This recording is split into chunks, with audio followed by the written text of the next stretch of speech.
দিচ্ছে। এটাই হলো আমাদের আন্দোলনের অংশ।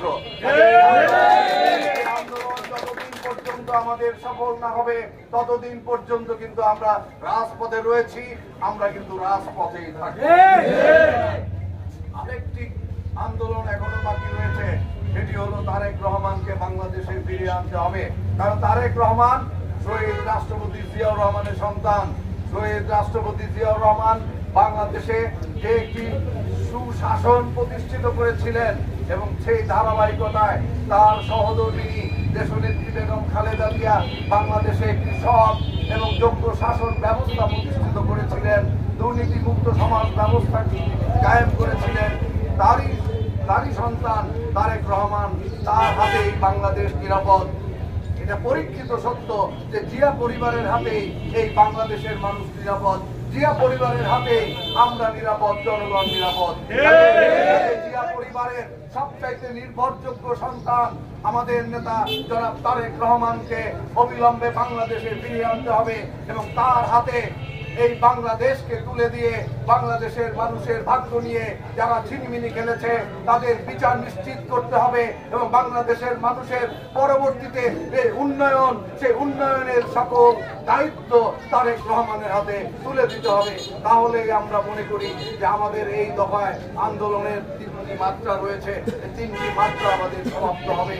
যতদিন পর্যন্ত এই দাবি পূরণ না হবে, এই দাবি আদায় না হবে, ততদিন পর্যন্ত কিন্তু আমরা রাজপথে থাকবো।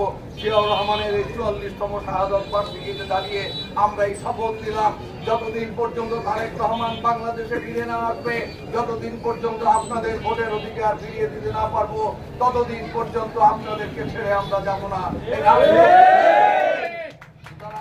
আপনাদের সঙ্গে ছিলাম, আপনাদের সঙ্গেই থাকবো। আমাদের নেতার নির্দেশ, জনগণের সঙ্গে থাকুন, জনগণকে সঙ্গে রাখুন। আমরা জনগণের সঙ্গে রয়েছি, সারাদিন ঘুরে ঘুরে আমরা জনগণের খোঁজ খবর রাখি। কোথাও যদি জনগণ কোন রকম কোনো সমস্যায় পড়ে, ইনশাল্লাহ আমরা এগিয়ে যাই। আমরা জনগণের নির্ভরশীল একটি দল, জনগণ আমাদের উপরে আস্থা রাখে। কারণ অতীতে তারা যে সকল দলকে রাষ্ট্র ক্ষমতায় দেখেছে, প্রত্যেকেই দুর্নীতির সঙ্গে জড়িয়ে মানুষকে জিম্মি করেছে, বাজারকে নিয়ন্ত্রণ করেছে। আজকে এই যে একটু আগে কথা বলতেছিলাম, এই রমজান মাসেও তো পেঁয়াজের কেজি 40 টাকাই ছিল, কাঁচামরিচের কেজি তো 40 টাকাই ছিল। ওই গত রমজানে তো 200-300 টাকা হয়ে গিয়েছিল। করে জনগণকে জিম্মি করে জনগণের পকেটের টাকা তারা কেটে মেরে নিয়ে তাদের পকেটে ঢুকিয়েছে এবং সেই টাকা দুর্নীতি করে মানি লন্ডারিং করে বিদেশে পাঠিয়ে আজকে তারা বিদেশে পালিয়ে গেছে এবং সেখানে আরাম আয়েসে তারা দিন কাটাচ্ছে। জনগণের ভাগ্য নিয়ে যারা ছিনিমিনি খেলেছে তাদেরকে বিদেশ থেকে ধরে আনতে হবে, তাদেরকে ধরে এনে জনগণের কার্যকলায় তাদের বিচারের মুখোমুখি দাঁড় করাতে হবে। এটাই আমাদের ওয়াদা। যদি এটা করা যায় তাহলে বাংলাদেশে আর কোনো দুর্নীতিবাদের জন্ম হবে না। আপনারা কি চান যে আরো দুর্নীতিবাদ জন্ম হোক? আপনারা কি চান বাংলাদেশে আবার সেই রকম এমপি হোক ধমকে বাংলাদেশের মানুষ ভয় পাবে? এমপিরা হবে জনগণের বন্ধু, জনগণের সেবক, জনগণের চাকর। এমপিরা কি হবে? জনগণের চাকর। আমরা ভোট দিয়ে দিব, সে আমাদের সেবা করবে, সে আমাদের চাকর। কি ঠিক কিনা? আমরা তাকে রাজা বানায় দিব, সেই রাজনীতি আর বাংলাদেশে ফিরে আসবে এটা আমরা চাই না। আমরা ভোট দিয়ে রাজা মহারাজা বানাতে চাই না। আপনারা কি চান রাজা মহারাজা? আমরা কোন রাজা মহারাজা দেখতে চাই না, আমরা জনগণের সেবক দেখতে চাই। আমরা জনগণের সেবক হতে চাই।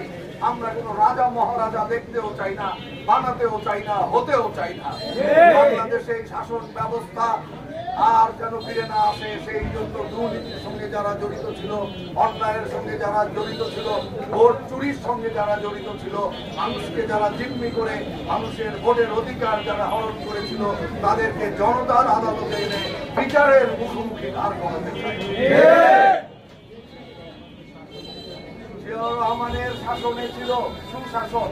আজকে যে আওয়ামী লীগ আপনারা দেখেন বিলীন হয়ে গেছে, যে আওয়ামী লীগ বিলীন হয়ে গেছে না?